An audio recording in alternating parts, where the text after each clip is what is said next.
தனுசு ராசி அன்பு சொந்தங்கள் அனைவருக்கும் வணக்கங்க. தனுசு ராசி ரொம்பவே நேர்மையானவங்க. உங்களை பற்றி சொல்கிறதுக்கு நிறைய விஷயம் இருக்குங்க.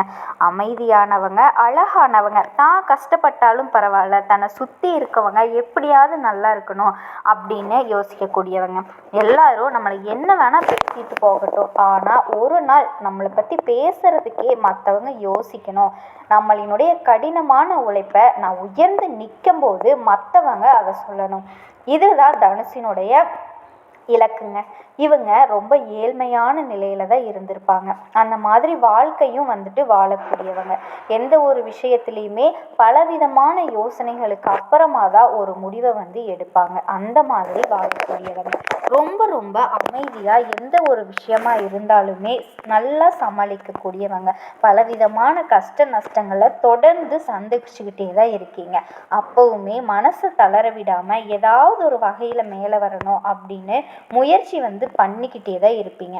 அது மட்டும் இல்லாமல் அதை ஒரு முடிவாகவும் வச்சுக்கிட்டு வாழ்ந்துட்டுருக்கீங்க. தான் போகிற பாதை அப்படிங்கிறது தனக்கு மட்டும் பயன்படக்கூடாது, தன்னை சுற்றி இருக்கிறவங்க, தன்னை நம்பி இருக்கவங்க எல்லாத்துக்குமே அது பயன்படுத்தும். சொல்லப்போனால் எங்கள் வழிபோக்கில் கூட்டங்க இங்கே நிறைய நல்ல விஷயங்களை பண்ணிட்டு போவாங்க. இவங்களே வாலண்டியராக போயிடலாம், சில நல்ல விஷயங்களை மற்றவங்களுக்காக செய்வாங்க. அடுத்தது வேலையை பார்த்துட்டு போய்கிட்டே இருப்பாங்க. எந்த ஒரு எதிர்பார்ப்பும் இல்லாமல் எல்லாரும் நல்லா இருக்கணும் அப்படின்னு நினைக்கிறவங்க தனுசு ராசிக்காரங்க. ரொம்ப உயர்ந்தவங்க. இப்படிப்பட்ட குணாதிசயங்களை கொண்டிருந்தாலும் இவங்களினுடைய உழைப்பு அப்படிங்கிறது பல விதங்களில் நஷ்டத்தில் தாங்க போய்கிட்டு இருக்கு. குடும்ப வாழ்க்கையும் சரியாக இருக்காது, தொழிலும் சரியாக இருக்காது. கூட பிறந்தவங்களும் இவங்களுக்கு பெருசாக சப்போர்ட்டிவாக இருக்க முடியாது. அவங்களே நினச்சாலும் அவங்களினுடைய நிலைமையில் இவங்களை மாதிரியே இவங்களை நம்பி இருக்க மாதிரியும் இருக்கும். அப்புறம் பாருங்க, உதவி பண்ணுறது, அட போங்கடா, அப்போ எல்லாருக்கும் நான் தான் உதவி செய்யணும் போல அப்படின்னு சொல்லிட்டு இவங்க எழுந்து உழைக்க ஆரம்பித்தாலும் அடிப்பட்டாலும் மிதிப்பட்டாலும் இருந்தாலும் இல்லைனாலும் சொல்லுவாங்க இல்லையா பெரியவங்க, காத்தடிச்சாலும் மழை பெஞ்சாலும் எப்படி பார்த்தாலும் சரி, இந்த பெண்கள் பிரசவ வலியில தவிக்கிறப்ப அழுதாலும் புரண்டாலும் நீதாமா பெத்துக்கணும் அப்படின்னு சொல்லுவாங்க இல்லையா. ஏன்னா வலியை நீதான் அனுபவிச்சாகணும் அப்படின்னு சொல்லுவாங்க.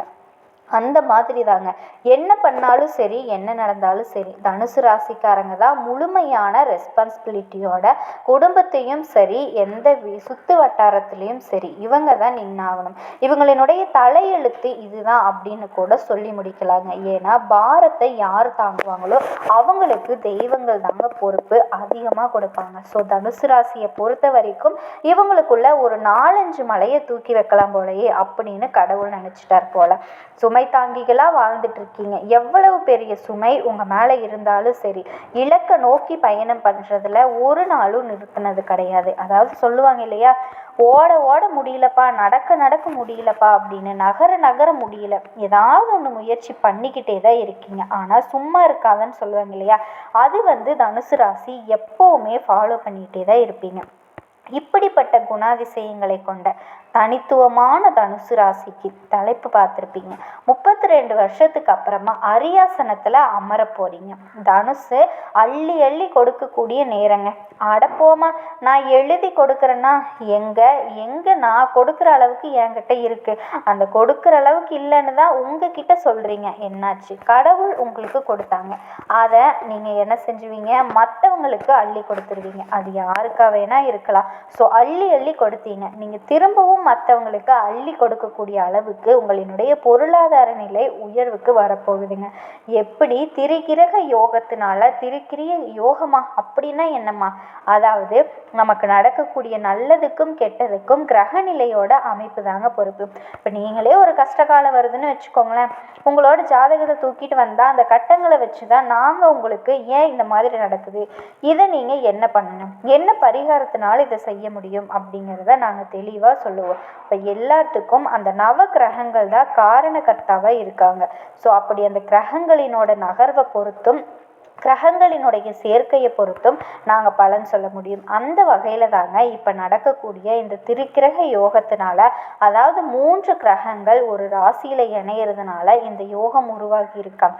இந்த யோகம் அப்படிங்கிறது உங்களுக்கு எப்படி வேலை செய்யும், ஒவ்வொரு கிரகமும் ஒவ்வொரு குணாதிசயம் கொண்டதுங்க. அதே மாதிரி இப்போ ஒரு இந்து, ஒரு முஸ்லீம், ஒரு கிறிஸ்டியன் 3 பேருமே 3 தெய்வங்கள், 3 பழக்க வழக்கங்களில் வணங்கக்கூடியவங்க. அவங்க 3 பேரும் ஒரு இடத்துல இருந்தால் எப்படி இருக்கும்? ஒத்து போகுமா, ஒத்து போகாதா, பயம் வருதா இல்லையா? ஆனால் அந்த 3 பேருமே தெய்வங்கள் தான். ஒருத்தவங்க தான் உங்கள் தெய்வத்தை நீ வணங்கு, உனக்கு நான் வந்துட்டு மரியாதை கொடுக்குறேன், நீ உன்னோடதை வணங்கு அப்படின்னு சொல்லிட்டு ஒவ்வொருத்தங்களும் ஒவ்வொருத்தரினுடைய உணர்ச்சிகளுக்கு மதிப்பு கொடுத்து ஒரே வீட்டில் இருக்காங்க அப்படின்னா அந்த குடும்பம் எந்த அளவுக்கு சிறப்பாக இருக்கும். அப்படிதாங்க இந்த 3 கிரகங்களினுடைய சேர்க்கை உங்களுக்கு யோகத்தை கொடுத்துருக்கு, சந்தோஷத்தை கொடுத்துருக்கு, நிறைய அதிர்ஷ்ட வாய்ப்புகளை அள்ளி கொடுக்க போகுது. அது எப்படின்னு பார்க்கலாமா? இந்த 32 வருஷத்துக்கு அப்புறமா உருவாகக்கூடிய இந்த யோகத்தினால தனுசு ராசிக்காரங்க வாழ்க்கையில் உச்சத்தை தொட போறீங்க. அது மட்டும் இல்லாமல் தொட்டது எல்லாமே வெற்றியாக மாறப்போகுதுங்க. பணமழை கொட்டக்கூடிய நேரங்க. இந்த 3 கிரகம்னு சொன்னேன் இல்லையா? யாரு? தொழில்காரகன்னு சொல்லக்கூடிய சனீஸ்வர பகவான். இவர் பேரை கேட்டாலே பயமா இருக்கே. இவர் கொடுக்கறதையும் தடுக்க முடியாது, தடுக்கிறதையும் யாராலையும் கொடுக்க முடியாது. அடுத்தது ஒருத்தர் ரொம்ப நல்லவனா இருக்கான், காரணகர்த்தா சுக்கிர பகவான் தான் இருப்பாருங்க. ஸோ இவர் தனிப்பட்ட முறையில் உங்கள் வாழ்க்கையில் வெளிச்சகரமாக இருக்குங்க. அதிர்ஷ்டம் இருக்கணும், அரசியலில் சாதிக்கணும்னு நினச்சா இவரோட தயவு தேவை. யாரு? சூரிய பகவான். இந்த 3 கிரகங்களுமே தனிப்பட்ட முறையில் ரொம்ப பவர்ஃபுல்லான கிரகங்கள். இவங்க 3 பேரும் இணையிறதுனால உங்களுக்கு யோகம் அப்படிங்கிறது இன்னும் பெரிய லெவலில் தாங்க. அதாவது இனிமே எல்லாமே உங்களுக்கு சக்ஸஸ் தான். இந்த யோகத்தை நாங்கள் ஜோதிடத்தில் என்ன சொல்வோம் அப்படின்னா அற்புதமான நிகழ்வுன்னு சொல்லுவோங்க. ஓகேங்களா? அதுவும் இந்த 3 கிரகங்களும் குருவோட வீடான மீனராசியில் இணையிறது அப்படிங்கிறது தான் இன்னும் அற்புதமான வாய்ப்புகளும் வாழ்க்கையில் நேர்மறையான மாற்றங்களையும் தரப்போகுது.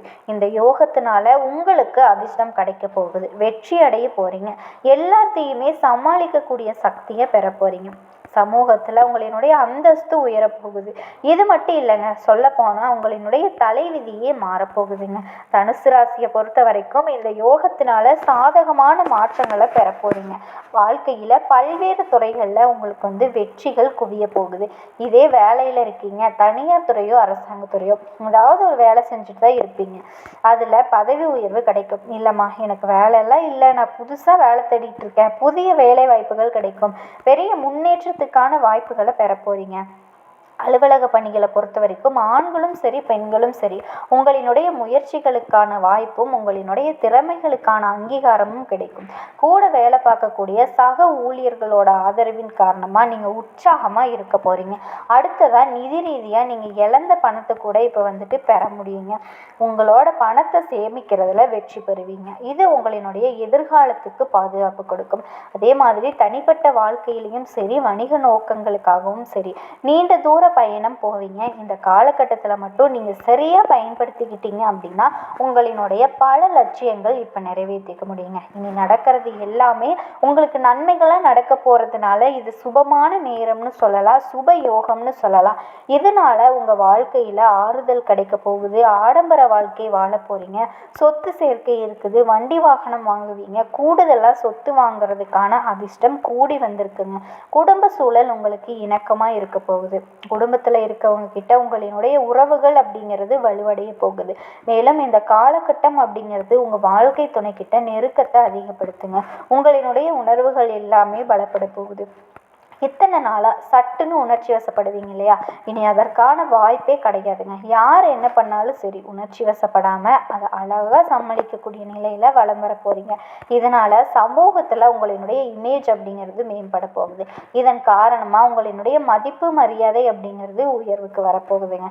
நம்ம எல்லாம் யாருன்னு கூட தெரியாது, நம்ம எல்லாம் போய் நின்று இன்னொருத்தர் சொன்னால் கூட நம்மளை அதாவது நல்ல விஷயம் சொன்னால் கூட ஒதுக்கி வச்சவங்க எல்லாம் இனி அவங்களே அவங்கள அறிமுகப்படுத்திக்குவாங்க. உங்களுக்கு மதிப்பு மரியாதை அப்படிங்கிறது அதிகமாக கிடைக்க போகுது. சொல்லப்போனால் வாழ்க்கை நிலை அப்படிங்கிறது அடுத்த கட்டத்துக்கு போக போகுதுங்க. ஒரு பிரகாசமான எதிர்காலம் இவங்க கண்ணுக்கு தெரிய போகுது. இந்த அரிய கிரகநிலை அப்படிங்கிறது உங்களினுடைய வாழ்க்கை தன்னம்பிக்கை தைரியத்தை அதிகப்படுத்துங்க. உங்கள் வாழ்க்கையில் இன்னும் சிறப்பான நிறைய மாற்றங்கள் தடைகளை எல்லாமே தாண்டி சாதிக்கக்கூடிய நிலைமைகள் எல்லாமே உண்டாக போகுதுங்க. கடவுளை அதிகமாக நம்புகிறவங்க இவங்களாக தாங்க இருப்பாங்க. எப்போவுமே தெய்வத்தை நம்பிக்கையாக வச்சு தான் இருப்பாங்க. கடவுள் மேலே பற்று இல்லாமல் இருக்கிறதும் இவங்க தாங்க. யாருங்க? இவங்க தனுசு ராசிக்காரங்க தான். பாதி வந்து பார்த்திங்கன்னா வீரனோட உடலையும் பாதி வந்து பார்த்திங்கன்னா குதிரையோட உடலையும் பெற்றிருக்கிறதுனால இவங்களினுடைய இலக்கு என்னமோ மூர்க்கத்தனமாக தாங்க இருக்கும். அதாவது உயர்வான சிந்தனையும் உயர்வான குறிக்கோளையும் வாழ்க்கையை வாழக்கூடியவங்க இந்த தனுசு ராசிக்காரங்க. தலைப்பு என்னங்க? தனுசு ராசியை எதிர்த்தால் மரணம் நிச்சயங்க. 100% உண்மை. இவங்களுக்கு வந்து பார்த்தீங்க அப்படின்னா யமனையே எதிர்க்கக்கூடிய மகாசக்தி இருக்குன்னு போட்டிருக்கேன். அப்படியா? உண்மைதாங்க. தனுசு ராசிக்காரங்களை சட்டுன்னு சொல்கிறேங்க, உண்மைன்னு ஒத்துக்கங்க. காரணம் என்னன்னு கேட்குறீங்களா? முதல்ல ஒரு வீரன் இருக்கான்னு வச்சுக்கோங்களேன். அவன் வந்து போருக்கு போகிறான். இல்லை இப்போ இந்த காலத்தில் சொல்லணும் அப்படின்னா ஒரு மிலிட்ரிக்காரங்க இருக்காங்க அப்படின்னு வச்சுக்கோங்களேன். ஃபஸ்ட்டு வந்து அவன் மிலிட்ரிக்கு போகணும், நான் நாட்டுக்காக உழைக்கணும் அப்படின்னு சொல்லிட்டு மனசில் வந்துட்டு மன உறுதி எடுக்கணும். ஓகேங்களா? மனசளவில் உறுதி இருக்கணும், உடல் அளவுலேயும் உறுதி இருக்கணும். 2 விஷயமும் உறுதியாக இருக்கும்போது தான் அந்த போருக்கு வந்து போக முடியும். அந்த போர்லையும் வந்து பார்த்திங்கன்னா அவன் நினச்சா மட்டும்தான் எதிரியை வந்து தும்சம் செய்ய முடியும். அவங்க ஒரு செகண்ட் பயந்தாங்கன்னா கூட அவங்களுடைய உசுருக்கும் ஆபத்து, இவங்களினுடைய இலக்கும் வந்துட்டு காணாமல் போயிடும். அப்படி எல்லா விதத்துலேயும் உறுதி படைச்சவங்க தாங்க இந்த இராணுவ வீரராக இருக்க முடியும். அந்த விஷயத்துக்கு தனுசு ராசிக்காரங்க ரொம்ப பொருத்தமான ஆட்கள். காரணம் கேட்டிங்க அப்படின்னா குருவை ராசிக்கு அதிபதியாக வச்சிருக்கிறதுனால இவங்களுக்கு வந்து பார்த்தீங்க அப்படின்னா நல்லது மட்டும்தாங்க தெரியும். ஏன்னா குரு பகவான் யார்? முழுமையான சுபக்கிரகம். எந்த ஒரு விஷயத்தையுமே வந்து பார்த்தீங்கன்னா ஒரு விஷயம் தப்பாக நடந்துச்சா, அது தப்பு நடந்துருச்சு அப்படின்னு தலை மேலே துண்டை போட்டுட்டு உட்கார்ந்து அழுகக்கூடிய ஆட்கள் நீங்கள் கிடையாது. எந்த ஒரு விஷயத்தையும் மாறுபட்ட கோணத்தில் யோசிச்சு அந்த கெட்ட விஷயத்தை நல்ல விதமாக மாற்றுறதுக்கு உறுதியாக நிற்பீங்க. முக்கியமாக எந்த ஒரு விஷயத்தையுமே போராடி வெற்றி பெறக்கூடியவங்க இவங்களாக தான் இருப்பாங்க. இவங்க இறங்கிட்டாங்க அப்படின்னு வச்சுக்கோங்களேன். மற்ற ராசிக்காரங்க வந்து ஒரு பிரச்சனையில் இறங்குறாங்க, இல்லை ஒரு போராட்டத்துக்கு தயாராகிறாங்க அப்படின்னு வச்சுக்கோங்களேன். நடக்குதோ இல்லையோ பார்க்கலாமே அப்படின்னு இறங்குவாங்க. அதெல்லாம் கிடையாது. அந்த சீனே இங்கே இல்லைப்பா, என்னோட தேட்டரில் ஒரு படம் ஓடுதுன்னா அது வந்து பார்த்தீங்கன்னா வெற்றி பெற்று தான் ஆகணும் அப்படிங்கிற மாதிரி இவங்க ஒரு விஷயத்தில் இறங்குற அப்படின்னாவே உசுர கொடுத்தாவது வெற்றி பெறணும் அப்படின்னு நினைக்கிறவங்க. இவங்க தனக்காரகனா குருவோட ராசியில இவங்க பிறந்திருக்கிறதுனால பணத்துக்கு பின்னாடி ஓடுறது அப்படிங்கிறது இவங்களுக்கு கிடையவே கிடையாதுங்க. ஏன்னா உட்கார்ந்த இடத்திலிருந்தே பணம் சம்பாதிக்கக்கூடிய திறமை பெற்றவங்க இவங்க. உங்களுக்கு பணத்தை விட மனசு தாங்க ரொம்ப பெருசு. நட்புக்கும் குணத்திற்கும் மட்டுமே மரியாதை அதிகமாக கொடுப்பீங்க. மிகப்பெரிய செல்வந்தராகவே நீங்கள் இருந்தாலுமே சரி, மிகப்பெரிய செல்வந்தராகவே யாராவது உங்களுக்கு ஃப்ரெண்ட்ஸாக இருந்தாலும் சரிங்க, பணத்தை மதித்து அவங்க கூட ஃப்ரெண்ட்ஷிப் வந்து வச்சுக்க மாட்டீங்க. அவங்களுடைய குணம் நல்லா இருந்தால் மட்டும்தான் இவங்கக்கிட்ட பழக்க வழக்கமே இருக்கும். அப்படி யாராவது வந்து பணம் சம்மந்தப்பட்ட விஷயங்க இவங்க பணத்தை வச்சு தான் மதிக்கிறாங்க அப்படின்னா கூட அவங்க அறவே ஒதுக்கிடுவாங்க. எவ்வளவு பெரிய ஆளாக வேணால் இருந்துட்டு போடா, அந்த அளவுக்கு இவங்களினுடைய செயல்பாடுகள் இருக்குங்க. 6 வயசில் இருக்கக்கூடிய தனுசு ராசியாக இருக்கட்டும், 60 வயசில் இருக்கக்கூடிய தனுசு ராசியாக இருக்கட்டுங்க, தனக்காக தன்னோட தேவைக்காக யார்கிட்டையுமே பழக்க வழக்கம் இருக்கவே இருக்காதுங்க. பொதுவான குணநலம் கொண்டவங்க. நீங்கள் ரொம்ப உயர்வான உள்ளத்தில் தாங்க வாழ்ந்துட்டுருக்கீங்க. ஒரு சல்யூட்டே உங்களுக்கு பண்ணலாம். அடுத்தது உங்களை பொறுத்த வரைக்கும் 11ஆம் இடமான லாபஸ்தானத்துக்கு அதிபதியாக சுக்கிரன் வர்றதுனால உங்களினுடைய தொழிலை பார்த்தோன்னா ரியல் எஸ்டேட் கேட்டு இந்த கார் வாங்கி விற்கிறது இந்த மாதிரியான உங்களுக்கு லாபம் கொடுக்குங்க. முக்கியமாக சயனமோட்ச ஸ்தானம் 12ஆம் இடத்துக்கு அதிபதியாக செவ்வாய் இருக்கிறதுனால மகான்களினுடைய ஜீவ சமாதிக்கு போய் வர்றதுனால சித்தர்களினுடைய வழிபாடு செய்கிறதுனால உங்களுக்கு அதீத பலன் இருக்குங்க. உங்களை பொறுத்த வரைக்கும் அதிபதியான குரு இருக்கார் இல்லையா, அந்த குருவை வந்து கோத்தாண்ட குரு அப்படின்னு அழைப்பாங்க. இவரை பொறுத்த வரைக்கும் உங்கள் வாழ்க்கையில் நிறைய சந்தோஷமான தருணங்களில் போராட்டம் வருங்க. அந்த போராட்டம் ஒரு சில சில இடங்கள்ல சந்தோஷத்தை இழந்திருக்கக்கூடிய ஒரு நிலைமையும் வர்றதுக்கு வாய்ப்பு இருக்குது. ஏன்னா குருவை பொறுத்த வரைக்கும் சுப கிரகங்க. நல்லவங்களை பொறுத்த வரைக்கும் நல்லது மட்டும்தான் செய்ய முடியலையா? தனுசு ராசியை பொறுத்த வரைக்கும் இறைவனே மனுஷனாக வந்து போராடி அதில் வெற்றி பெற்று அந்த வெற்றிக்கு மகிழ்ச்சி கோலத்தில் திளைத்து உங்களுக்கு, அதாவது தலங்களுக்கு சென்று வர்றதுனால உங்கள் வாழ்க்கையில் மாற்றம் பெருகுங்க. ஏன்னா போராடி மட்டும்தாங்க வாழ்க்கையில் நிரந்தரமான சந்தோஷத்தை பெறக்கூடிய பிறப்பில் நீங்கள் பிறந்திருக்கீங்க. உங்களுக்கும் தெய்வங்களுக்கும் ரொம்ப பொருத்தமாக இருக்குங்க. அதனால தான் உங்களுக்கு அமைதியும் பெருகும். அப்படிப்பட்ட தலம்னு பார்த்தோன்னா திருப்புலி ஆகுங்க. திருப்புலி அப்படிங்கிறது வந்து பார்த்தீங்கன்னா இப்போ மருவி திருப்புக்குழி அப்படின்னு சொல்லி அழைக்கப்படுதுங்க. இந்த தலம் வந்து பார்த்தீங்கன்னா ஜடாயு அப்படிங்கிற கழுகரசனுக்கு வந்து ஸ்ரீராமரே தன்னோட கைகளால் ஈமகிரிகளை செஞ்ச தலமாகுங்க. ராவணனை வதம் செஞ்சு வெற்றி கோலத்தில் விஜயராகவன் அப்படின்னு திருநாமத்தோடு அருள்பாலிக்கும் திருத்தலமும் இதுதாங்க. அதாவது ஜடாயுவுக்காக அந்த வெற்றி கோலத்தில் ஸ்ரீதேவி பூதேவியோடு காட்சியளிக்கக்கூடிய தலமும் அதுதாங்க. அந்த கோதாண்ட ராமனான விஜயராகவன் கோதாண்ட குருவில் பிறந்தவங்க வாழ்க்கையில் நிச்சயமாக வெற்றியை கொடுப்பாருங்க, நிம்மதியை கொடுப்பாரு. ஸோ நீங்கள் வழிபாடு செய்கிறது இதுதான். இது எந்த இடங்களுக்கு பெருசாக தெரியாது அப்படின்னா இருக்கு இல்லையா? நீங்கள் கேட்டிங்கனாவே தெரிஞ்சிடும். அப்படி இல்லைன்னா நான் சொல்கிறேங்க. சென்னையிலிருந்து வேலூருக்கு போகக்கூடிய நெடுஞ்சாலையில் 80 கிலோமீட்டர் தொலைவில், காஞ்சிபுரத்திலிருந்து வேலூருக்கு போகக்கூடிய வழியில் பார்த்தோன்னா 13 கிலோமீட்டர் தொலைவில் இருக்குங்க. கரெக்டாக சொல்லணும்னா பாலுசட்டி சத்திரத்தில் இறங்கி கோயிலுக்கு போக முடியுங்க. ஒரு முறையாவது தனுசு ராசிக்காரங்க இந்த ஆலயத்துக்கு போயிட்டு வர்றதுனால நிறைய மாற்றங்களை உங்களால் உணர முடியுங்க. நிம்மதி இல்லை, எவ்வளவு தான் நானும் உழைக்கிறேன், எவ்வளவு தான் சம்பாதிக்கிறேன், இன்ன வரைக்கும் தனுசு ராசிக்காரங்க நிறைய பேர் வந்து பார்த்தீங்கன்னா வீடு வாசல் இல்லாமல் இருப்பீங்க. பணம் எக்கச்சக்கமாக கையில் வந்துருச்சிருக்கும், சம்பாரிச்சிருப்பீங்க, நிறைய இழக்கவும் செஞ்சுருப்பீங்க. ஓகேங்க. இருந்தாலுமே இப்போ வரைக்கும் ஒரு அண்டி பிழைக்க ஒரு வீடு கூட இல்லாமல் இருப்பீங்க. நிறைய பேர் வாடகை வீட்டில் தான் தவிச்சிருப்பீங்க. ஆனால் வீடு கட்டணும் அப்படின்னு முயற்சி செஞ்சுட்டே இருப்பீங்க இல்லையா? இந்த இடத்துக்கு போயிட்டு வாங்க, உங்களினுடைய போராட்டத்திற்கு ஒரு முடிவு கிடைக்குங்க. பொதுவாகவே உங்களை பொறுத்த வரைக்கும் நம்பிக்கை இருக்குது. வீர செயல்களை செய்யும் குணம் அப்படின்னு பார்த்தீங்கன்னா இவங்களாக தான் இருப்பீங்க. நிறைய அதிகாரம் படைத்த இடத்துல இந்த தனுசு ராசிக்காரங்க அதிகமாக இருப்பீங்க. அரசாங்க உத்தியோகம், இந்த ஜாட்சாக இருக்கிறது, காவல்துறையாக இருக்கிறது, இந்த நிறைய மக்களுக்கு சேவை செய்யக்கூடிய இடங்களில் தான் நீங்கள் இருப்பீங்க. உங்களை பொறுத்த வரைக்கும் எண்ணற்ற ஆற்றலும் அறிவாற்றலும் நிறைந்திருக்கும். முக்கியமாக தனுசு ராசிக்காரங்க சின்ன வயசுலேருந்து பார்த்துருப்பீங்க, ரொம்ப கஷ்டப்பட்டுருப்பீங்க.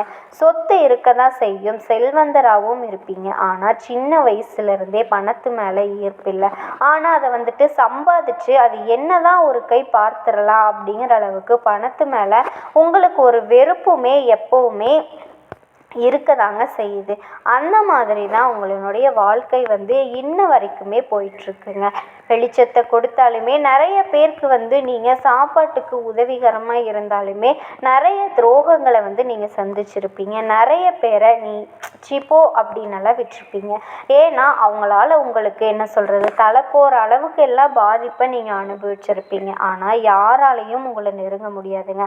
அதை வந்து அசால்ட்டாக தும்சம் பண்ணியிருப்பீங்க. இருந்தாலுமே இந்த துரோகம், அந்த பாதிப்பு நல்லவங்களை நம்புறதுக்கு முன்னாடி நடந்ததுன்னா இப்போ இருக்கக்கூடிய நிலைமையில் எல்லார் மேலேயும் ஒரு சந்தேக கண்ணோட்டத்தோட தான் நீங்கள் வந்து வாழ்ந்துட்டுருக்கீங்க. தனுசு ராசிக்காரங்களை பொறுத்த வரைக்கும் இந்த காலகட்டத்தில் வேலை இல்லாதவர்களுக்கு வேலை கிடைக்க போகுதுங்க. இத்தனை நாள் எனக்கு வேலையே கிடைக்கல, நான் வேலை தேடிக்கிட்டே இருக்கேன் அப்படின்னு சொல்கிறவங்களுக்கு வேலை கிடைக்க போகுதுங்க. அரசாங்க உத்தியோகமும் கிடைக்கிறதுக்கான வாய்ப்புகள் நிறைய இருக்குங்க. திருமணம் ஆகாதவங்களுக்கு, திருமண தடை இருக்கவங்களுக்கு அந்த தடை எல்லாமே விலகி கூடிய சீக்கிரம் ஒரு நல்ல வரன் அமையறதுக்கான வாய்ப்புகளும் இருக்குங்க. குடும்பத்தில் நிம்மதியும் மகிழ்ச்சியும் சந்தோஷமும் பெருகிறதுக்கான வாய்ப்பு இருக்குது. அதே மாதிரி நான் போகாத கோயில் இல்லை, போகாத ஹாஸ்பிட்டல் இல்லை, இருந்தாலுமே எனக்கு குழந்தை பாக்கியம் அப்படின்னு ஒன்று கிடைக்கவே இல்லை அப்படின்னு வருத்தப்பட்டுட்டு இருந்தேன். உங்களுக்கு குழந்தை பாக்கியம் கிடைக்கிறதுக்கான வாய்ப்புகளும் இருக்குங்க. உங்கள் வாழ்க்கையில் நீங்கள் இதுவரைக்கும் எதிர்பார்க்காத சந்தோஷத்தையும் நிம்மதியையும் பெற போகிறீங்க. அந்த அப்பன் முருகனோட அருளால் உங்கள் வாழ்க்கை வந்து ரொம்ப மகிழ்ச்சிகரமாக மாறப்போகுது அப்படிங்கிறதுல எந்த விதமான மாற்று கருத்தும் இல்லைங்க.